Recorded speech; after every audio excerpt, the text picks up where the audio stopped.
Auditorio Vivo. Bienvenidos y bienvenidas al auditorio de Radio Nacional Córdoba. A partir de este momento pueden encender sus celulares y conectarse a nuestras redes sociales para presenciar Auditorio Vivo, charlas y música. El espectáculo está por comenzar.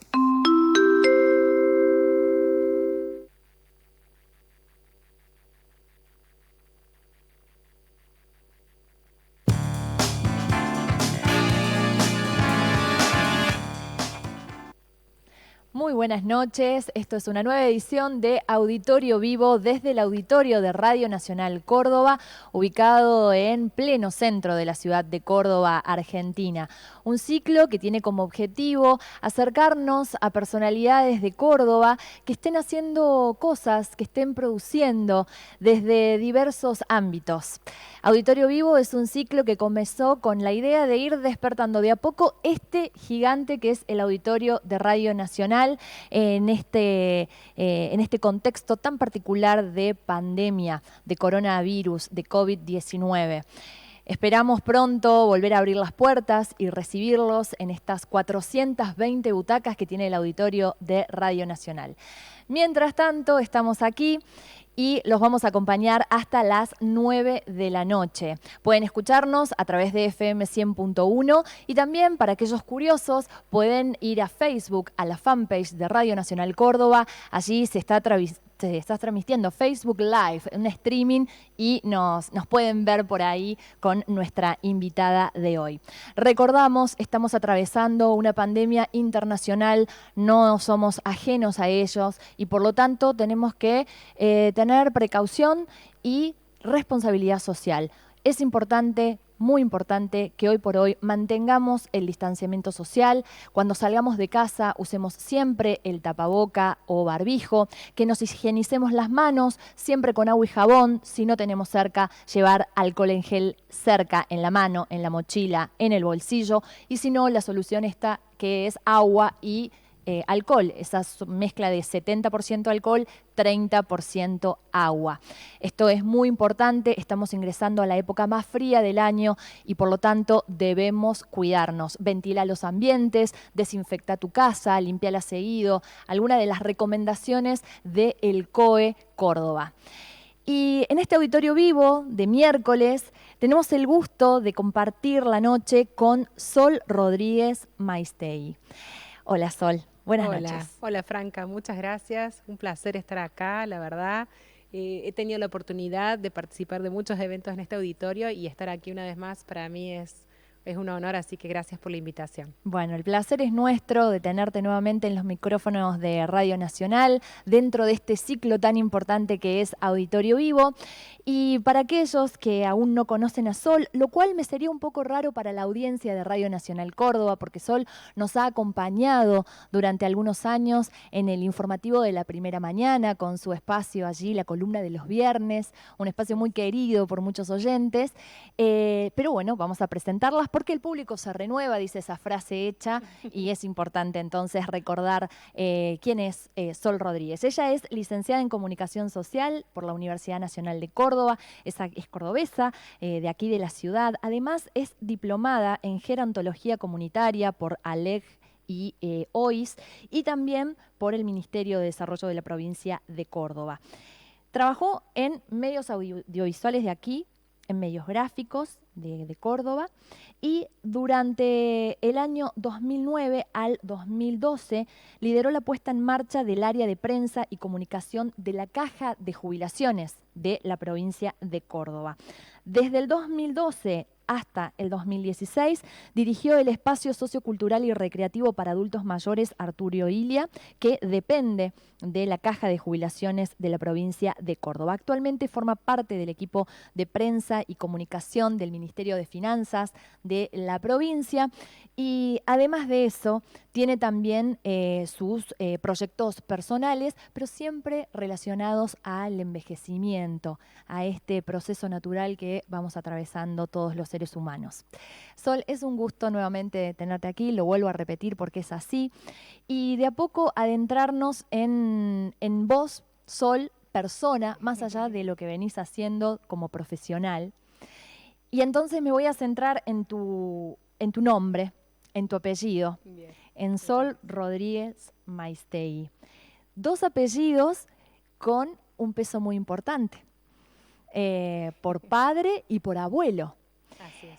¿Y eso qué significó para vos en tu momento de elegir la carrera primero y después también de enfrentar el mundo profesional? ¿Era un peso o lo sentiste como la posibilidad de un lujo haber nacido, o lujo, suerte, haber nacido en esa familia? Bueno, vamos a recordar.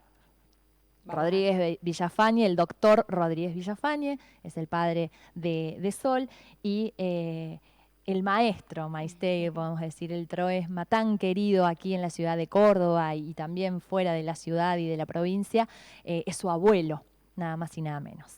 ¿Esto te pesó en algún momento o te ayudó y fue la cuna que forjó la Sol que es hoy?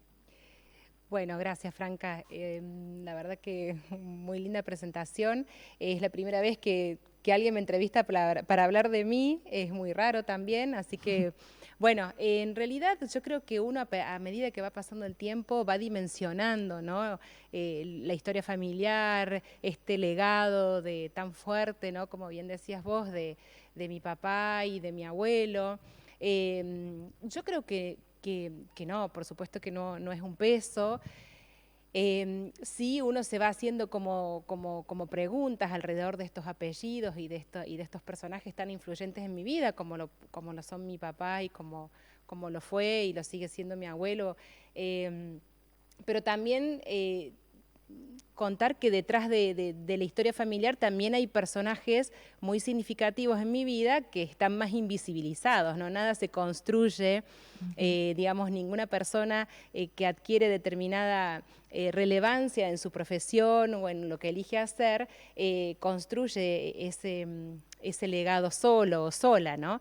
Detrás de mi abuelo siempre estuvo mi abuela, apoyándolo en toda su carrera científica, en toda su tarea como profesor, como docente, como investigador, y detrás también del espacio que ha ido ocupando mi papá en su trabajo, está mi mamá, que es una mujer que siempre también lo acompaña en cada una de las cosas que él decide hacer o emprender, y que también las figuras femeninas han sido quienes han sostenido también su círculo íntimo, ¿no? Porque en definitiva mi abuelo pudo envejecer rodeado de sus hijas, de sus nietos y de sus bisnietos, y mi papá hoy, que es una persona mayor, también está envejeciendo rodeado de sus seres queridos, ¿no? Entonces, bueno, hay toda una construcción ahí siempre de un trabajo en equipo y de los roles de las mujeres también muy fuertes, ¿no?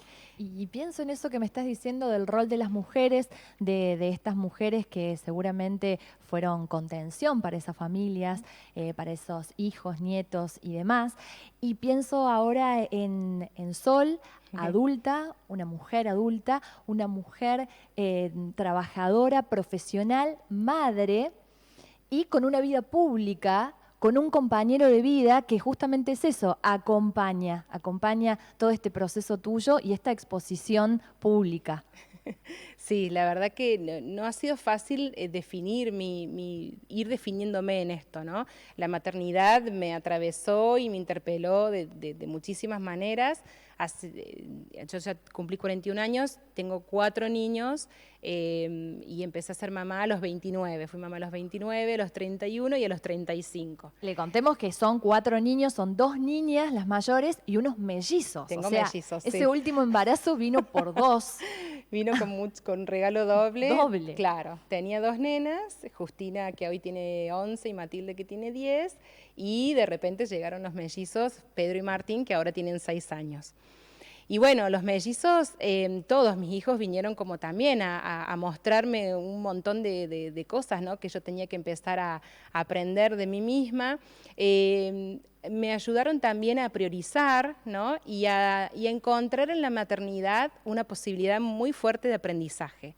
Los mellizos sí, para mí, llegaron para también poder habilitar a mi compañero, a Mariano, en su rol de padre, ¿no? Porque las mujeres venimos como condicionadas de manera muy naturalizada, muy indirecta, muy sutil, programadas para cuidar, ¿no? Por lo menos así siento que que yo he sido criada, y así siento que también muchas mujeres de mi generación, digamos que ya tenemos 4 décadas de vida, hemos sido criadas, si se quiere, ¿no? Con estos mandatos muy invisibilizados, pero muy sutiles y naturalizados del cuidado. Entonces, a mí me interpeló muchísimo porque por un lado yo amo mi trabajo, me gusta mucho crecer profesionalmente, disfruto mucho de lo que hago, pero la maternidad, digamos, para mí, yo no la quería vivir como un problema ni como un obstáculo, sino más bien como también una instancia de disfrute, ¿no?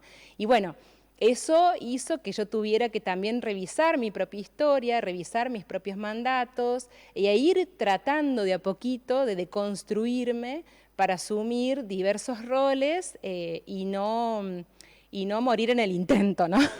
Bueno, es importante esto que decís, sobre todo para aquellas mujeres que pueden estar en este momento escuchando, para aquellos cuerpos gestantes que en este momento están escuchando y que muchas veces se cuestionan la maternidad, gestar un hijo, por esto, por tener que relegar posiblemente su carrera profesional y esos sueños de progreso.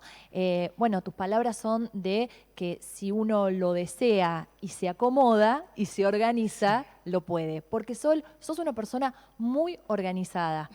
Sí, soy organizada para algunas cosas, ¿no? Para otras cosas no. Para después contarme para qué no. Después te cuento para qué no. Pero sí, definitivamente, digamos, uno tiene que aprender a armar red. Yo tuve que aprender a trabajar en equipo, tuve que aprender a pedir ayuda, tuve que aprender a ceder lugares y espacios que uno a veces quiere como ocupar en esta rutina de creernos que todo lo puedo, de creerme yo que todo lo puedo, ¿no? Y bueno, y también empezar a entender de que hay tiempo, ¿no? De que va a haber tiempo, de que voy a vivir si la vida así lo desea y si el destino así lo quiere, voy a vivir muchos años. Entonces, bueno, hay tiempo, me lo digo a mí misma, ¿no? Solo hay tiempo para aprender, hay tiempo para estudiar, hay tiempo para hacer todas las cosas que vos querés hacer, pero la vida de tus hijos pasa muy rápido, crecen muy rápido y el momento para disfrutarlos no vuelve más, ¿no? Entonces, bueno, y a mí me gusta disfrutar de ellos, me gusta poder acompañarlos en su proceso de crecimiento, en la posibilidad de poder estar diariamente jugando con ellos o charlando o nada, o estando, ¿no? Como me está pasando ahora en esta situación de aislamiento, en donde, bueno, tengo la posibilidad de poder hacerles el desayuno, almorzar con ellos, compartir la mesa, algo que antes en la rutina diaria eso se desdibujaba muchísimo, ¿no? Entonces, bueno, la posibilidad de poder recuperar esos momentos con ellos para mí hoy está siendo maravillosa. Pero bueno, creo que la conexión con la vejez me ayudó mucho a conectar con mi propia maternidad, ¿no? Con mi propio proceso de cuidado y de maternaje. Para mí hubo un punto de inflexión en esto, cuando en el año 2012 yo empiezo a dirigir el espacio sociocultural y recreativo para personas mayores, el espacio Arturo Illia, me encontré con muchas mujeres, porque, bueno, las mujeres siempre somos las que ocupamos más de los espacios de sociabilización. Sí. En el Illia siempre, así como hoy las personas mayores en proporción siempre son más las mujeres que los varones, en el Illia se reflejaba esto, ¿no? El 80% de las asistentes a los talleres eran mujeres y un 20% eran los varones. Y se me acercaban muchas mujeres diciéndome que ellas recién ahora, en esa etapa de su vida, en la vejez, estaban empezando a disfrutar de la vida, ¿no? Qué fuerte esa declaración de parte de una mujer de más de 65 años. Más de 60 años, que me decían, yo ya crié hijos, yo ya tuve marido, ahora me dedico la vida para mí, ahora este es mi tiempo. Y entonces empecé a descubrir ahí como todo un discurso, toda una digamos, que reflejaba una no elección, ¿no? De que habían sido personas que no habían elegido, en definitiva, cómo querían vivir su vida. Estamos hablando de mandatos sociales, exacto. De tener que casarse, formar la familia, tener hijos, criarlos. Exacto. Y eso a mí me dijo, entonces me interpeló muchísimo porque yo estaba en ese momento criando 2 niñas muy pequeñitas, posteriormente quedo embarazada de los mellizos y yo me dije a mí misma, yo quiero elegir ser madre. ¿No? Si bien yo crecí con estos mandatos de que me tenía que casar y de que me tenía que tener hijos, pero no quería vivirlo como un peso, ¿no? Entonces, bueno, me tuve que empezar a deconstruir, tuve que empezar a descubrir qué es esto de ser madre, ¿no? Y cómo quería ser yo madre, no ser tan sobreexigente conmigo misma, ¿no? Y entender que si yo podía conocerme a mí misma y saber cuáles eran mis miedos y poder también gestionarlos, ¿no? Gestionar mis emociones y gestionar mis miedos, no iba a proyectar en mis hijos e hijas todas esos mandatos, ¿no? que uno a veces trae de manera muy implícita, ¿no? Requirió muchísimo trabajo digamos, que pude hacer también gracias a otras mujeres, ¿no? Sí. Y en esto rescato la posibilidad de poder construir vínculos con otras mujeres. ¿Y quiénes son esas otras mujeres? Bueno, en ese momento yo empecé a hacer, construir biografía humana, digamos, empecé a hacer un círculo de mujeres con Soledad de la Riva, que es una médica que además es biógrafa, viene de la línea de formación de Laura Gutman, en donde, bueno, a través de los grupos de mujeres que dirigía Soledad, bueno, yo pude también empezar a interpelarme a mí misma y a mirarme también como la madre que era en ese momento y la madre y la mujer o la persona que quería ser, ¿no? Entonces, no que quería ser, porque suena muy duro con una misma, ¿no?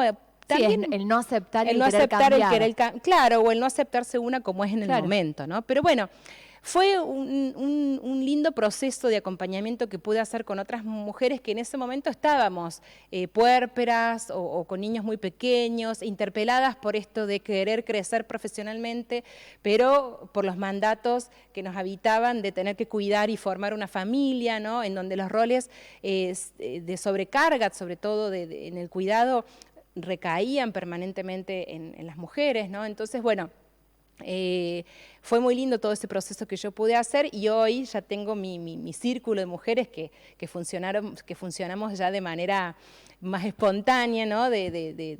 Son amigas muy íntimas en donde, bueno, nos juntamos justamente a poder compartir esto que nos pasa en la vida diaria, ¿no? Esto de envejecer, ¿no? Sí. Envejecer criando, envejecer trabajando, envejecer emprendiendo, envejecer siendo compañera, en mi caso de Mariano, bueno, envejecer también en esta sociedad que creo que le sigue pidiendo demasiado y mucho todavía a la mujer, ¿no? Entonces, bueno, sobre todo aceptando también mi propio proceso de envejecimiento, ¿no?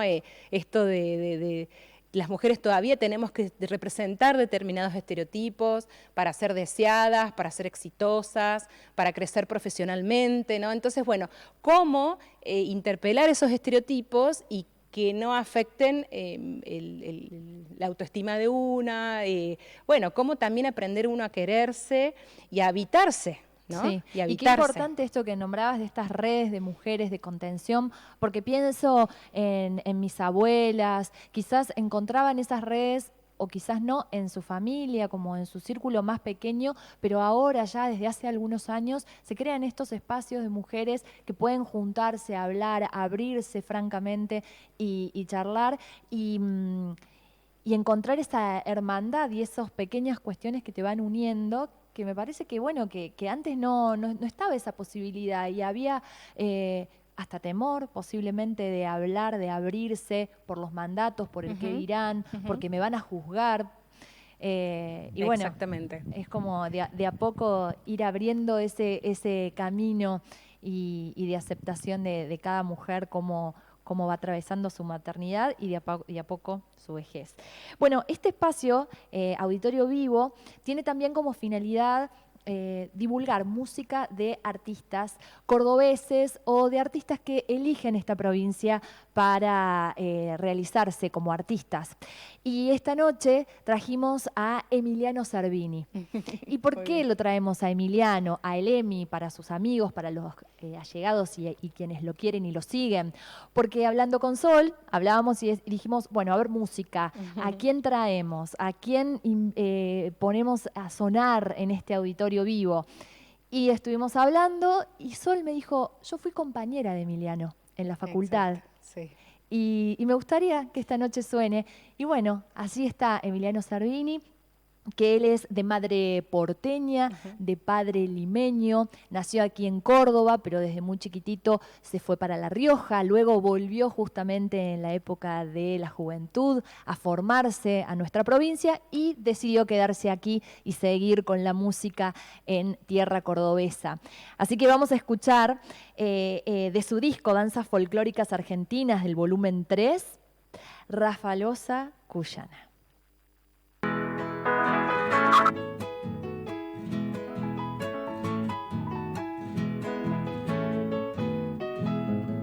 Toda la noche he venido pisando en verdes rosales, yo la veía con valor, tus ojos negros, qué lindos son.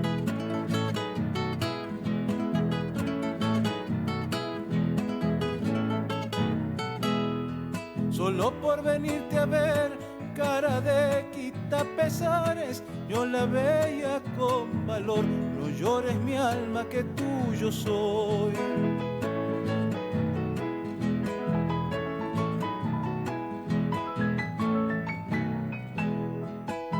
Señor comisario, mi alma, deme otro marido, porque este que tengo, mi alma, no duerme conmigo.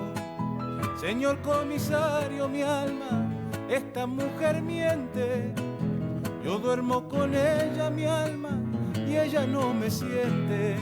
A la zamba refalosa, a la refalosa zamba, yo la veía con amor, tus ojos negros, qué lindos son.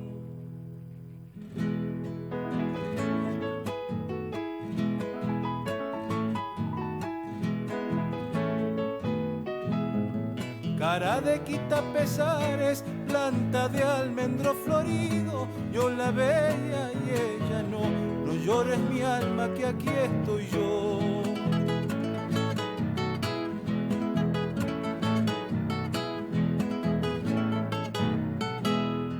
¿Por qué le pagas tan mal al que tanto te ha querido? Yo la veía con valor, no llores mi alma que tuyo soy.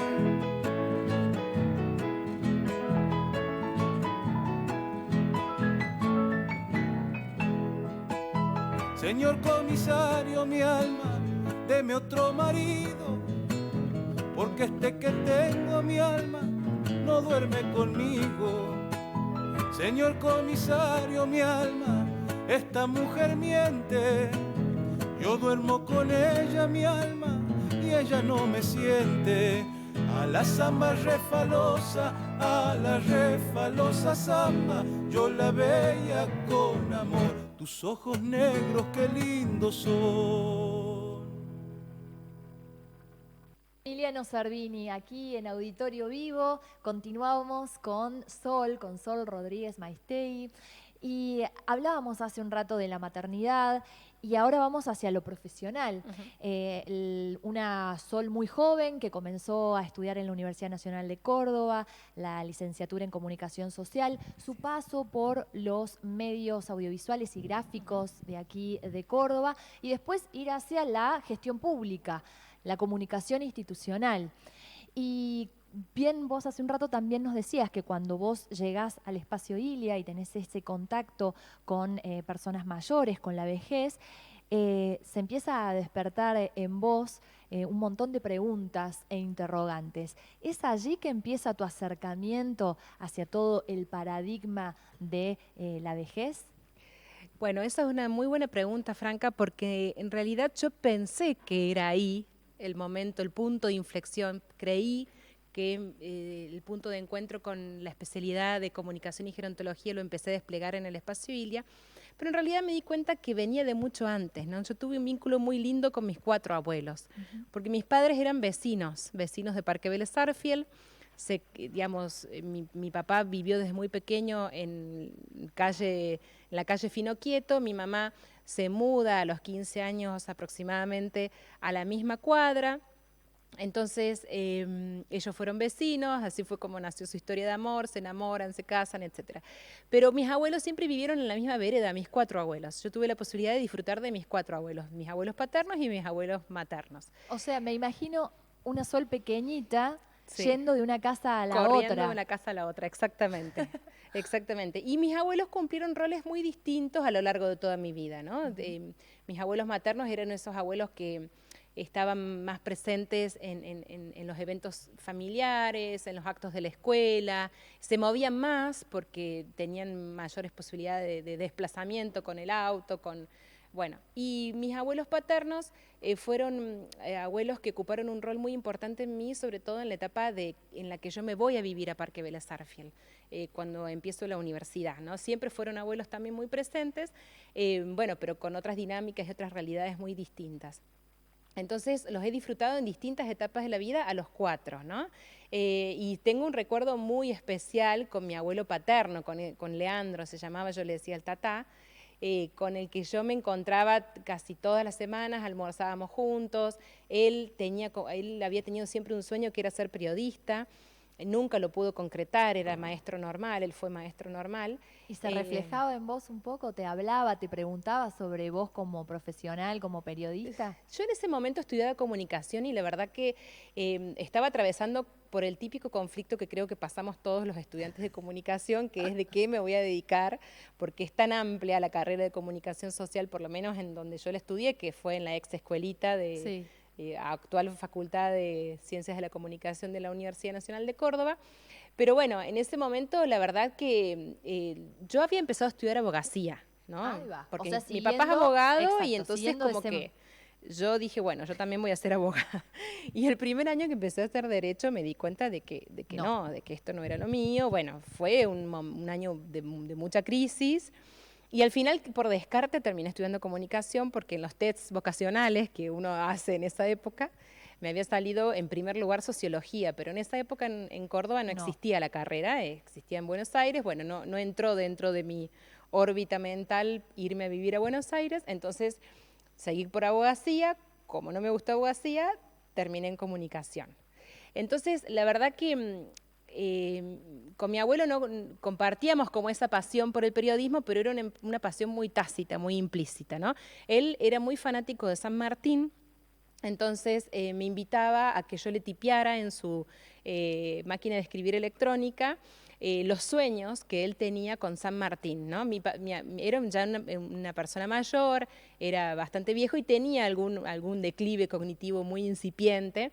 Y bueno, entonces él amaba que yo le tuviera la paciencia que nadie le tenía para escucharlo y para escribirle sus historias sobre Mercedita, San Martín, Remedios de Escalada, etc. Era un sanmartiniano de los tradicionales. Y bueno, entonces yo me juntaba con él a escribir las historias que él tenía sobre San Martín, y después era un abuelo muy cómplice, ¿no? Un abuelo que no preguntaba, que no juzgaba, que acompañaba, viste, uno en la etapa de la juventud, de la adolescencia, que tiene sus crisis. Bueno, era como el refugio cuando yo tenía algún conflicto en mi casa, me iba a donde estaba el tatá y listo. Y ya estaba ahí como resguardada. Entonces, bueno, y mi abuela, que siempre, viste, me esperaba con unas comilonas terribles. Bueno, siempre los abuelos ahí con un rol de mucho mimo, ¿no? O sea que era un espacio muy, muy agradable, confortable, sí. Te cobijaban ahí tus abuelos. Exacto, entonces creo que viene un poco de ahí también, ¿no? El vínculo con la vejez, porque realmente tuve modelos de envejecimiento muy amorosos, ¿no? Entonces, bueno, creo que también viene un poquito de ahí no sé si el cariño, pero la posibilidad de poder empatizar también con esta etapa de la vida y de mirarla. Imagínate que yo me empiezo a especializar en gerontología a los 31, 32 años, ¿no? Y en un momento en donde la gerontología todavía no estaba en boga, entonces, bueno, evidentemente había en mí algo mucho más que un descubrimiento instantáneo por empezar a trabajar con personas mayores. De todas formas, cuando empezaste a trabajar con las personas mayores en el espacio Ilia, en este espacio, este centro cultural, imagino que te encontraste con vejeces, con personas mayores muy distintas a esas que vos vivenciaste, tan amorosas en tu familia. Pienso que muchas veces, bueno, vos desde tu rol como comunicadora tratás de educar sobre esto. A las personas mayores se le dice los abuelos. Y creo que vos, negámelo, corregime, al momento de acercarte a Lilia y ver toda esa comunidad de personas mayores que se acercaba, muchos de ellos no debían ser abuelos, no fueron abuelos nunca, y entonces era decir, momento, ¿cómo estamos abordando la comunicación? ¿Cómo les estamos hablando a las personas mayores de 60 años? Sí, y además en comprender que yo estaba trabajando con personas que tenían una historia de vida, que tenían una impronta, una forma de ser, y obviamente que hay cosas con personas con las que uno empatiza y otras que no, y personas que traen, con las que me enfrenté muchísimas veces también, digamos, lo que yo empecé a aprender en esto, ¿no? Es que primero que la vejez es un proceso, ¿no? Yo también estoy envejeciendo e iba envejeciendo a la par de cada una de las personas que integraban el espacio ILIA. También comprender de que hay vejeces, como bien decías vos recién, Franca, ¿no? Y en esas vejeces hay mucha diversidad, ¿no? Estamos hablando de seres humanos, de personas que tienen una historia de vida, ¿no? Y bueno, y también de empezar a comprender, lo que yo tuve que hacer fue de construirme, ¿no? Empezar a formarme. Fue muy importante poder empezar a estudiar y formarme qué era esto de trabajar con esta etapa de la vida. Así como hay especialistas en niñez, en adolescencia, en adultez, bueno, también hay muchos especialistas en gerontología, y lo que hice yo en ese momento en el espacio ILIA fue darme cuenta de que evidentemente yo estaba muy estereotipada, de que tenía una representación de la vejez que no estaba reflejando lo que yo estaba vivenciando en el espacio ILIA, y que tenía que formarme yo y formar a todo el equipo de trabajo que estaba en ese momento desarrollando permanentemente las actividades con las personas mayores. Esto habla de tu compromiso con el espacio y con la gestión pública. Totalmente. Lo que hicimos en ese momento, Franca, fue, primero que el espacio ILIA es un espacio que tiene muchos años de vida en Córdoba, ¿no? Lo que se hizo en el año 2012 fue refundarlo, porque venía de años donde se lo había abandonado muchísimo, ¿no? Si bien yo siempre digo que el espacio ILIA siempre tuvo pulso, siempre en terapia intensiva o en terapia intermedia, siempre tuvo vida, lo cierto es de que era un espacio que se había deteriorado con el paso del tiempo, ¿no? Entonces, bueno, en ese momento se lo refundó, se hizo una inversión muy grande en todo el edificio, y empezamos a tener presupuesto para poder también hacer otras cosas, como un simposio interdisciplinario de salud, un congreso, y lo que hicimos en ese momento fue abrir las puertas del espacio para que todas las personas que estaban trabajando con personas mayores en Córdoba, periodistas, gerontólogos, profesores, talleristas que participaban de actividades en otros centros socioculturales, en el mismo gobierno de la provincia de Córdoba, en la misma municipalidad de Córdoba, pudieran ir a formarse, ¿no? Entonces hicimos seminarios, congresos, y de paso nosotros también nos formábamos. Claro, ¿no? era doble la era función, como doble el función rédito social y también Exacto. para ustedes formarse. Y pienso que en ese momento, dentro de la gestión pública, fueron pioneros en generar estos espacios para que la gente pueda acercarse, hablar, escuchar, generar redes con respecto a la vejez. Y bueno, y ahora más en la actualidad, vos ya fuera del espacio ILIA, has estado trabajando dentro del Ministerio de Desarrollo Social para la creación de lo que es el Plan Córdoba Mayor. Así es. No te terminé, perdón, Franca, de responder lo que me dijiste del tema de los abuelitos, ¿no? No Sí. quiero, Sí, la quiero dejar inconclusa, ¿no? a la respuesta el esa. estereotipar a que toda la persona que es mayor de 60 años ya es abuela. Exacto, no. En realidad, las personas, digamos, el abuelazgo es un rol que uno puede elegir o no ejercer. No todas las personas mayores son abuelos o abuelas, no todos los quienes son abuelos o abuelas son personas mayores. Entonces digo, bueno, es un rol que se ejerce en función del vínculo, ¿sí?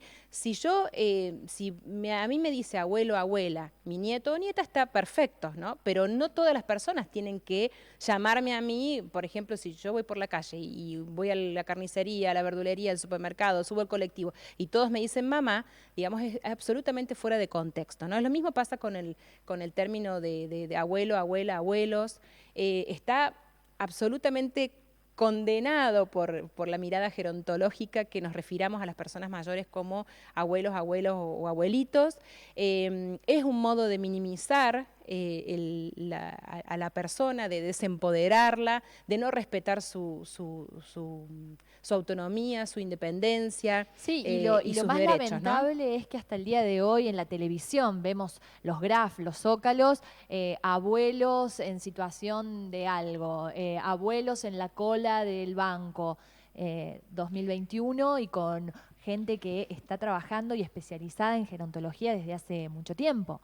Y eso que vos estás diciendo, Franca, tiene que ver también con los estereotipos, ¿no? En realidad creemos que las personas que están en la cola de un banco o en una residencia de larga estadía, mal llamada geriátrico, son personas fragilizadas, ¿no? A las que tenemos que tutelar porque las vemos como muy frágiles.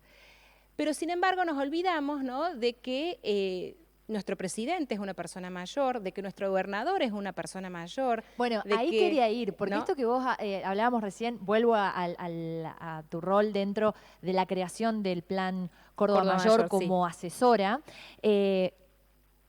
La aceptación de quienes estaban en ese momento como ministros, como gobernadores, como secretarios, que muchos de ellos ya tenían más de 60 años y que entonces ya para la gerontología entran en ese grupo etario de personas mayores. Quizás también por eso se tuvo como el aval y el decir sí, cada vez digo yo, ¿no? Pienso en alguno de estos funcionarios, tengo 65 años y me siento totalmente vivo, con energía, estoy ejerciendo un cargo público, voy y vengo. ¿Cómo puede ser que en algún momento yo pensé que a los 65 años era un viejito y ahora lo tengo y todo lo contrario? Todo lo contrario, vos lo has dicho, Franca. En realidad porque uno siempre mira a la vejez como que le pasa a los demás menos a uno, ¿no? Como que viejo siempre es el otro. Viejo, vieja, vieja, como querramos decirlo, siempre viejo es el otro, ¿no? Y en realidad cuesta conectar con el propio proceso de envejecimiento. Pero por eso que vos decís, fue estratégico la posibilidad de que el ministro de Desarrollo en ese momento, que era Sergio Tocali, pudiera conectar también con su propio proceso de envejecimiento. Cuando yo empiezo a trabajar la gestación del Plan Córdoba Mayor, que no fui la responsable en lo más mínimo, fui parte del equipo, estuve asesorando y coordiné el trabajo de un montón de personas con mucha formación que actualmente trabajan en el Ministerio de Desarrollo de la provincia y que están liderando todo lo que se está haciendo en la provincia con las personas mayores, y también con dos referentes de la gerontología de nuestro país, que son Ricardo Jacobi y Mónica Roque, que fueron quienes coordinaron el diseño del plan. Pero fue muy importante que el propio ministro pudiera conectar con su propio proceso de envejecimiento. De hecho, me acuerdo cuando empezamos a trabajar el plan, a Sergio Tocali le faltaba un año para cumplir 60, ¿no? Y cuando nosotros le dijimos que la Convención Interamericana de Protección de los Derechos Humanos de las Personas Mayores establece que se es una persona mayor a partir de los 60 años, bueno, fue como fuerte para él, ¿no? Mirarse y registrarse como una persona mayor.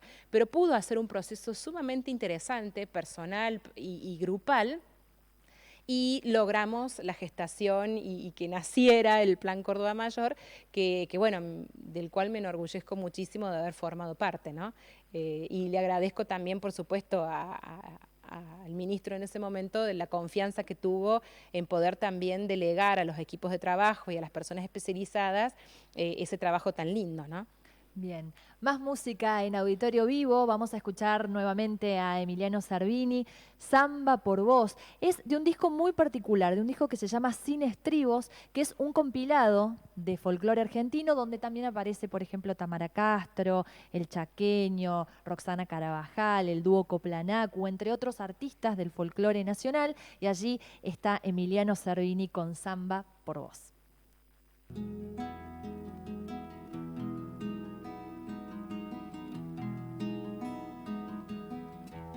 Yo no canto por vos, te canta la samba.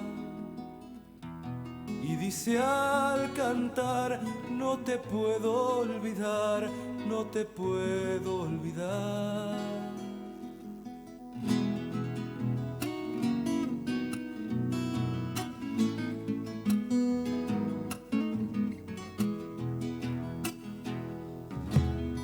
Canto por vos, te canta la samba y cantando así, canta para mí, canta para mí.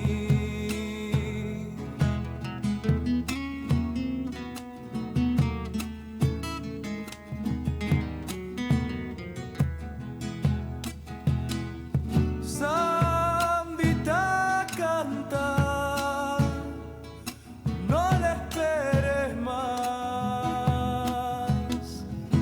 Tienes que pensar que si no volvió es porque ya te olvidó. Perfuma esa flor que se marchitó, que se marchitó.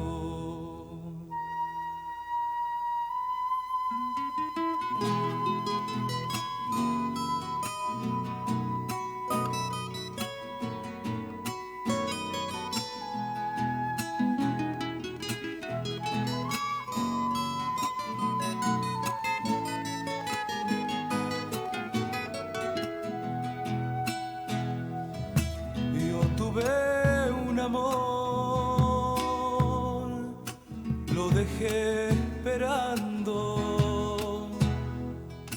y cuando volví no lo conocí, no lo conocí.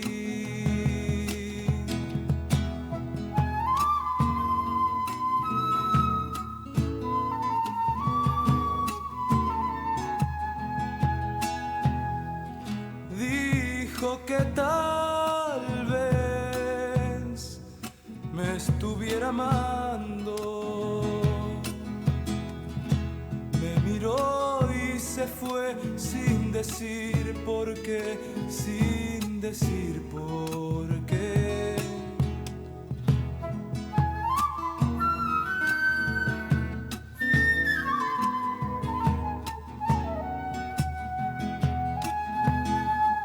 Zambita canta, no le esperes más. Tienes que pensar que si no volvió es porque ya te olvidó. Queridos hermanos, quienes nos sean, Perfuma esa flor que se marchitó, que se marchitó. el exilio es duro. Emiliano Cervini, Samba por Vos, del disco Sin Estribos, acompañándonos en este auditorio vivo. Recuerden que continuamos en una situación de pandemia internacional por el COVID-19. La responsabilidad social es muy importante en estos momentos. El distanciamiento social, el uso de tapabocas, el higienizarnos las manos es lo que hoy por hoy tenemos que hacer cada uno de nosotros. Y continuamos con Sol Rodríguez Maistegui, con Sol que tiene un proyecto que ya tiene varios años, que trabaja junto a un grupo de profesionales muy comprometidos, y estamos hablando de Porota Vida, La Porota, el Club de La Porota, como quieran llamarle, este espacio que al fin y al cabo es una comunidad. Contanos cómo surge la idea de este proyecto de comunicación de la vejez. Así es, la verdad que es una comunidad Porota. Porota surge cuando yo estaba como directora en el Espacio Ilia. Es un personaje, un arquetipo de mujer envejeciente que yo invento con el objetivo de poder trasladar a través de la voz de Porota lo que yo estaba viendo que un servicio como el del Espacio Ilia estaba modificando en las vidas de las personas que asistían al espacio, ¿no? Yo vi transformarse personas realmente cuando bailando, cantando.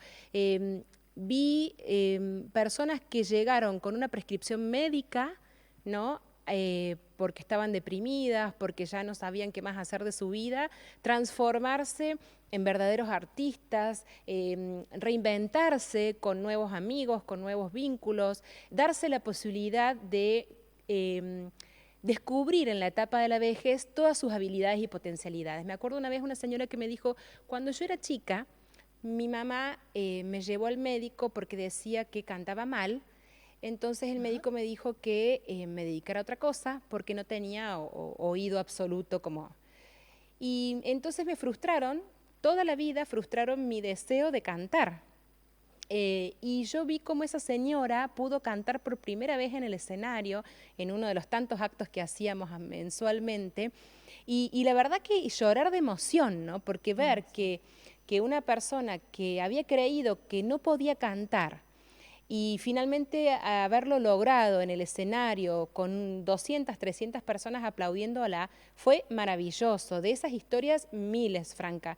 Me acuerdo una vez que llega una señora que a simple vista parecía muy fragilizada, con un bastón, encorvada, llega acompañada de su cuidadora y de su hija, que venían a pedir auxilio, el espacio para que le hagamos un lugar en alguno de los talleres. Y cuando la atendimos, junto con el equipo interdisciplinario que siempre me acompañó, que era un grupo de personas maravilloso, la atendimos hagamos de cuenta que se llamaba Susana. Susana le decimos a su hija y a su cuidadora, espérenla en el bar, nosotros vamos a tener una entrevista con ella y cuando terminemos les avisamos. Y ellas se sorprendieron porque jamás se imaginaron de que íbamos a hablar directamente con Susana. Ellas creían que, como siempre sucede, que muchas veces van al médico y el médico les habla al hijo, a la hija o al acompañante, pensaban que nosotros también íbamos a dirigirles la palabra simplemente a ellas, ¿no? Entonces, cuando Susana entra al espacio donde nos reunimos, encorvada, con un bastón, y se sienta en la silla, así como ensimismada, y nosotros le empezamos a hablar y decirle, mira Susana, vos para venir acá tenés que primero elegir qué querés hacer, le dimos la grilla de actividades, léela tranquila, decinos en qué día y horario te queda mejor, tráenos, llena esta ficha con tus datos. Cuando ella se da cuenta de que nosotros le estábamos hablando a ella, la estábamos mirando a los ojos a ella, y le estábamos confiando en que ella podía resolver esta demanda que venía a hacernos, ella se empieza a incorporar en la silla, ¿no? De esta posición, ella empieza a hacer esto, que para mí fue como muy, muy fuerte, ¿no? Esa reacción, y termina la reunión y sale sin usar su bastón, ¿no? Ustedes le dieron el empoderamiento que su familia de a poco le fue quitando, y posiblemente esa familia no lo hizo con maldad, sino porque hay esta cuestión de la sobreprotección del adulto mayor, de la persona mayor, de creer que ya, bueno, no pueden y que nosotros tenemos que tomar las riendas y acomodarles la vida y solucionarles las cosas. Exacto. Y lo que hizo la familia, en definitiva, Franca, también fue un reflejo de la mirada cultural, ¿no? Mirada cultural. En realidad la familia no es la responsable de actuar de ese modo, sino que hay toda una cultura que desempodera a la vejez, a las personas mayores, y que, porque estamos muy atravesados por el cuerpo, ¿no? Por la imagen. Entonces, juzgamos al otro en función de lo que el cuerpo nos muestra, ¿no? Y obviamente, a medida que vamos envejeciendo, vamos a ir perdiendo determinadas independencias físicas, ¿no? Sí, y vamos a tener que aprender. El equilibrio, la rapidez para movernos, Exacto. pero la flexibilidad. Claro, pero eso no nos debería condicionar nuestra autonomía, ¿no? Nosotros tenemos el derecho a decidir sobre nuestra propia vida, independientemente de la edad que tengamos. Entonces, si yo miro al otro o a la otra, o en función de lo que es una persona, ¿sí? Y me olvido de lo que el cuerpo y los estereotipos que yo tengo asociados a ese cuerpo se activan, yo vuelvo a otorgarle al otro su condición de persona, ¿no? y su derecho a poder decidir. Y eso es lo que pasó también en su momento. Entonces, Porota lo que intentaba reflejar en sus columnas de opinión, que se publicaban bimensualmente en una revista que editábamos en ese momento, que se llamaba La Alegría de Vivir, es justamente reflejar esto, ¿no? Cómo cuando confiamos en los demás y el Estado también se anima a ofrecer servicios que interpelen, ¿no? Que no caigan en los lugares comunes, que se animen a ir un poquito más allá, cómo también la vida de las personas se va modificando, ¿no? Me acuerdo cuando les ofrecimos taller como por ejemplo el Círculo de Tambores y Percusión Creativa. Hoy ese taller es Fuerza Mayor, uno de los grupos de percusión de personas mayores más potentes del país, me animaría a decir, ¿no? Que dicho sea de paso, mañana voy a entrevistar a su director. Digo, cuando nos animamos a ofrecerles un taller, por ejemplo, de rock and roll, ¿no? Al principio nadie se notaba, no, el rock es de los más jóvenes. Entonces un día fuimos, me acuerdo, con el equipo de trabajo. Yo cuando digo fuimos, entiéndase de que esto no se gesta absolutamente en soledad, ¿no? Esto siempre es un trabajo en equipo. Íbamos talleres por talleres, invitando a la gente que se sumara al taller de rock and roll, y les decíamos, a ver, Mick Jagger, ¿Cuántos los años Beatles. tiene? Ustedes son los verdaderos gestantes del movimiento del rock and roll. Claro. Ustedes fueron los viejos de hoy fueron los del Woodstock. Ustedes fueron los revolucionarios que salieron, digamos, a pedir por la paz en el mundo a través de la música. Digo, bueno, y ahí empezaron a brotar las historias, ¿no? Y cómo ellos se vieron también interpelados por todo el movimiento del rock and roll, y de repente teníamos un taller con 15 personas, una que tocaba la guitarra, otro que tocaba el bajo, que habían sido músicos, que habían tenido una historia de vida atravesadas por el rock divina. Y entonces vuelvo a la porota. Vos después dejás el espacio Ilia y entonces buscás otros espacios a donde seguir con la porota, que este personaje tan importante no quedara en lo que fue la gestión del espacio Ilia. Exacto. Y ahí te vas para el diario, en el Hoy Día Córdoba, que publicas ahí. Me voy con un viejo amor. Porque en realidad yo trabajé 3 años en el Hoy Día Córdoba, que para mí es un diario maravilloso, tuve compañeros de trabajo inolvidables, fue una experiencia muy linda. Yo tuve que dejar el diario por una cuestión de maternidad, porque tenía que trabajar de noche, los domingos. Entonces, bueno, dejo el diario, me voy a trabajar a la administración pública, pero vuelvo al Hoy Día Córdoba. En ese momento hablé con el actual director periodístico, con Nelson Espequia. Yo fui de las periodistas que tuvo la suerte de tener al tío Ponsati como director. Y le digo, Nelson, mira, yo tengo este personaje, ¿qué te parece si lo traemos acá al diario? Porque no quería que muriera y la revista no se iba a seguir editando. Y también fue un modo de continuar en contacto con la gerontología, porque bueno, yo me iba a trabajar a otra área de gobierno, no tenía nada que ver con la vejez, y etcétera. Y bueno, y fue así como Nelson me dice, dale, fantástico, y todos los viernes, desde hace más de 4 años, Porota tiene su columna de reflexión en el Hoy Día Córdoba, tanto en su versión impresa como en su versión online. Luego abrimos la web de Porota, que es www.porotavida.com. Armamos una comunidad de más de 9.600 personas en Facebook. Wow. Tenemos ya 2.000 seguidores en Instagram, que es la red social más jovencita que tenemos dentro del proyecto de Porota. Y que cada vez más personas mayores se vuelcan a esta red social, ¿no? Sí, de exacto. Facebook de a poco están pasando para Instagram. Exacto. Y hace poquito arrancamos con nuestros podcasts. Todas las columnas de reflexión están en versión podcast. Pueden encontrar nuestro canal también en Spotify. Y bueno, y de repente se convirtió en una gran comunidad que intenta esto, ¿no? Mostrar la diversidad en las vejeces, mostrar la potencialidad de esta etapa de la vida a la que todos con suerte llegaremos en algún momento. Porque también tenemos que dimensionar esto, Franca.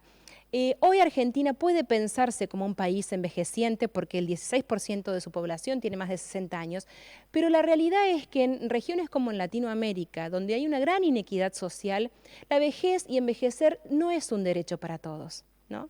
Hay muchas personas que no se van a poder proyectar viejos y viejas.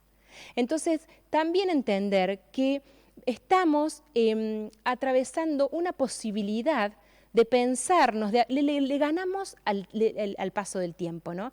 Y todavía estamos tratando de resolver esta gran paradoja que es que queremos vivir más pero no queremos envejecer. Y eso es imposible, ¿sí? Claro. Vivir es envejecer y envejecer es vivir, nos guste o no nos guste. Tenemos que amigarnos con nuestras canas, tenemos que amigarnos con nuestras arrugas, tenemos que amigarnos con las transformaciones físicas del cuerpo. Mira, yo cuando armaba las fotos que me pediste para hoy, hice un repaso de las fotos que tenía digitalizadas, ¿no? Ni hablar de las analógicas. Y dije, wow, realmente ha habido una transformación muy grande en mí, ¿no? Pero por suerte pude no vivirlas con la nostalgia, porque si no pasa lo que hablábamos al principio. Llego a los 60 y quiero vivir la vida que no viví antes. Y en realidad a veces lo que más duele no es haber dejado pasarlo, digamos, no es tener 20 o 30 años, es haber dejado pasar la posibilidad de haber habitado esa edad con conciencia, habiendo elegido vivir lo que viví en ese momento. Entonces queremos volver el tiempo atrás porque nos damos cuenta ahora, a los 40, de todo lo que podría haber hecho a los 20, ¿no? Entonces por eso creo que tenemos que poder habitar la edad que tenemos y disfrutarla, ¿sí? Porque después la vida pasa tan rápido y nos arrepentimos, ¿no? Cuando la dejamos pasar y cuando no elegimos lo que queremos ser y hacer. Y yo reconozco que soy una privilegiada, porque todos estos cuestionamientos y todos estos análisis yo me los puedo hacer porque nací en la familia que nací, porque tuviste las porque posibilidades, tuve las que posibilidades que tuve, Ujú. porque me pude formar, porque pude estudiar, porque no pasé hambre, porque tuve amor, porque tuve cariño y porque tengo red, ¿sí? Algo que muchas personas no van a tener. Entonces, Sol, ahí al lado tuyo hay 2 libros.